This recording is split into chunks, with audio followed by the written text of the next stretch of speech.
今年嘅 DJI 同埋 Insta360真係鬥得好火熱啦。咁其中一樣咧就係360嘅飛機啊。今日我哋就拎晒兩部出嚟比較下先。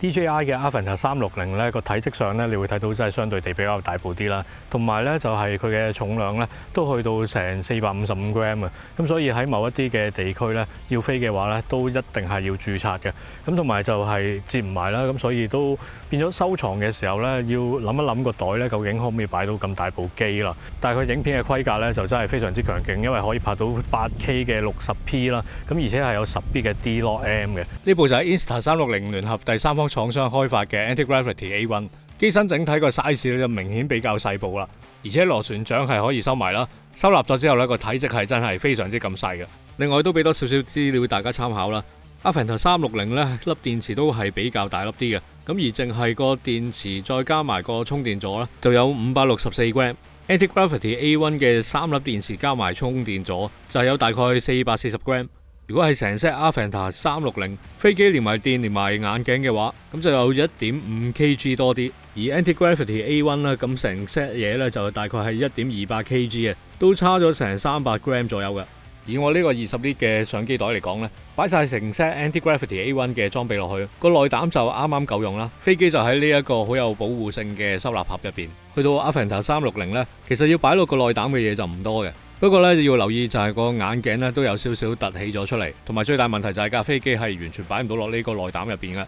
以我呢個背囊嚟講咧，我就會將佢擺咗喺最外邊嗰一格啦，咁相對地嗰個保護性咧就會低少少啦。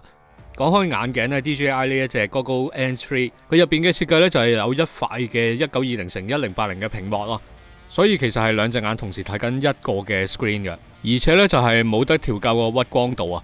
因為中間有一塊打斜用嚟折射嘅玻璃啦，咁所以個眼鏡就有翻一定嘅厚度啦。Anti-Gravity A1 呢一個眼鏡呢，佢個設計就係每邊眼呢都係一個獨立嘅2560x2560嘅 Micro OLED， 可以調節翻個眼距之外呢，獨立每一邊眼呢都可以調校個屈光度嘅，因為每隻眼都係獨立睇緊一個2560x2560嘅 OLED 嘅，所以會清啲啦，同埋就係眼鏡嘅 size 咧都會細啲，同埋眼鏡前面都有一個屏幕。如果你係同朋友出去一齊玩嘅話呢，咁佢都可以喺個眼鏡度睇到你究竟拍緊啲乜嘢。如果唔用呢一個功能嘅時候呢，咁你可以將佢轉翻做一啲動畫。Firmware update 咗之後呢，仲多咗幾款俾大家揀添啊！都可以睇到 Anti-Gravity A1 呢一個嘅眼鏡個設計咧，都真係有幾多嘅小心思喺度嘅。同埋就係模擬駕駛艙啦，咁由最開頭咧，淨係得個主觀視覺咁樣樣咧，而家就變咗再多個第三身視覺，真係變咗好似打機咁樣樣。雖然啦，對於你個成品嗰條片咧，就冇一個特別嘅影響喺度嘅，咁但係喺你拍攝緊嘅時候咧，就變咗多一個換味嘅選擇喺度啦。實際使用嘅時候咧，如果你戴住呢個 Anti-Gravity A1 嘅眼鏡啦，將個像素校到最高2560x2560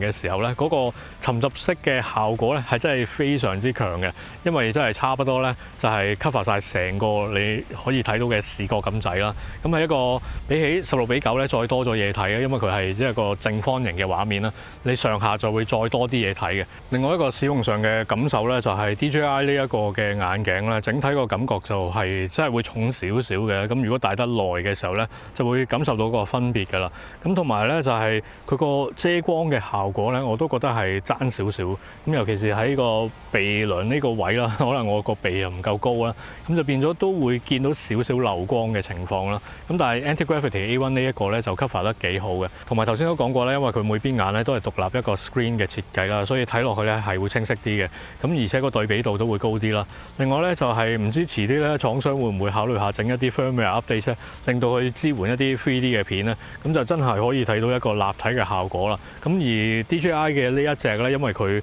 兩邊其實就唔係各自一個 screen 嚟嘅，所以應該理論上咧就做唔到 3D 嘅效果嘅。如果想喺 DJI 嗰邊咧都有翻類似嘅體驗咧，其實係可以買翻隻3000幾蚊嘅 Goggles 3嘅。咁不過每一邊眼嘅解像力咧就係 1080p， 跟住比較一下個畫質啊。不過事先聲明咧，因為始終好難喺同一時間嚟到去用晒兩部機拍同一個畫面、同一個構圖啊，所以比較畫質嘅時候咧都唔多唔少係會有啲誤差嘅。但係有一樣嘢肯定嘅咧，就係 DJI Avenger 360咧喺最高嘅畫質嘅時候係可以拍到 8K 60P， 咁 60P 嘅流暢度啊當然係一定高啲噶啦。同埋佢用嘅 CMOS 都係大翻少少，大概咁 crop 翻同一個程度呢，都可以睇到 DJI 嘅 details 係會多啲嘅。但係如果唔係好大幅度咁樣去裁切個畫面嘅話呢，其實嗰個分別呢又唔至於大得好誇張嘅。咁不過 DJI 嘅 Dynamic Range 呢係會真係高啲嘅。仲有我覺得 DJI 嘅鏡頭抗圓光能力呢係會好少少。360嘅拍攝器材咧喺拍攝嘅時候咧，都成日係要將兩個鏡頭嘅中間嗰個接駁位咧做一個調整嘅。Avatar 360咧，有陣時佢調整呢個接駁位咧，個畫面就會係不太自然啦。但係 Anti-Gravity A1 咧就可以睇到佢個處理咧係自然好多啦。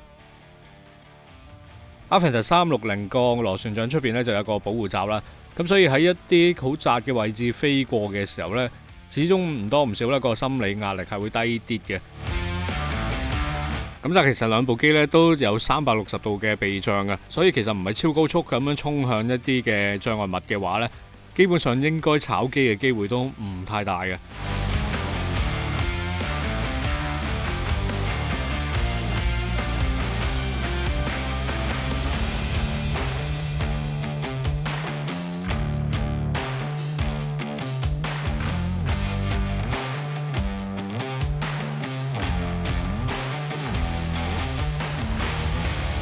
之前我嘅 reviews 片咧都有講過 Avatar 360咧就可以好簡單用隻 RC2 嘅遙控咧就已經可以控制到佢起飛啦。而 Anti-Gravity A1 咧就等遲多少少啦，廠商咧都會出一隻簡單嘅遙控噶，咁就變咗喺眼鏡以外咧都多咗一個嘅操控嘅選擇。部 Anti-Gravity A1 咧 update 咗 firmware 之後咧就多咗個語音控制功能啦。咁撳一撳眼鏡側邊呢粒掣，撳一下，跟住A1 take off，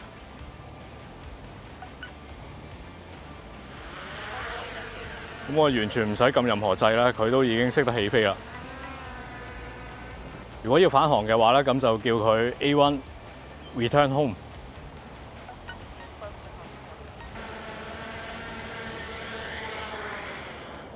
部 Anti-Gravity A1 咧，佢嘅語音功能咧，除咗可以控制佢起飛同降落之外咧，仲可以控制埋佢 roll 機同埋 cut 機啦，同埋就係透視嘅嗰個開關嘅。咁遲啲咧嘅 firmware update 咧，仲有機會可以控制埋佢嘅開關避障功能啊，或者係切換圖傳嘅模式啦，同埋就係可以控制埋佢嘅深度運鏡添㗎。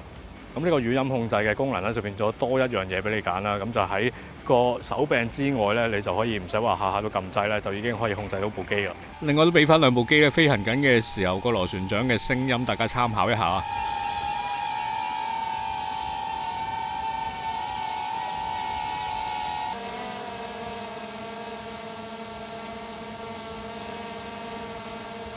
今日呢條片咧就希望大家咧可以了解多少少呢兩部同樣都係360嘅航拍機嘅一啲功能啦，同埋一啲嘅特性啦，咁啊可以希望幫到大家去揀呢兩部嘅航拍機嘅。我自己就覺得咧 Anti-Gravity 咧雖然個畫質係輸少少啊，但係咧喺個控制啦同埋就係個設計上邊咧都係非常之有心思嘅。咁而且你會見到佢不停咁 update firmware 咧，會多咗好多唔同嘅新功能啦，所以變咗個玩味性質咧可能會之後咧會更加豐富添㗎。咁而 DJI 呢一部咧喺個畫質上邊係贏嘅，咁但係喺個體積同埋重量上邊咧都係會有一個先天性嘅缺陷喺度啦。咁同埋操控上咧就會叫做係即係做翻正常嘅嘢啦，就冇乜好特別嘅一啲玩味嘅嘢俾你去體驗嘅。咁就變咗大家都可以多少少嘅參考啦，咁就可以睇下去玩邊一部啦。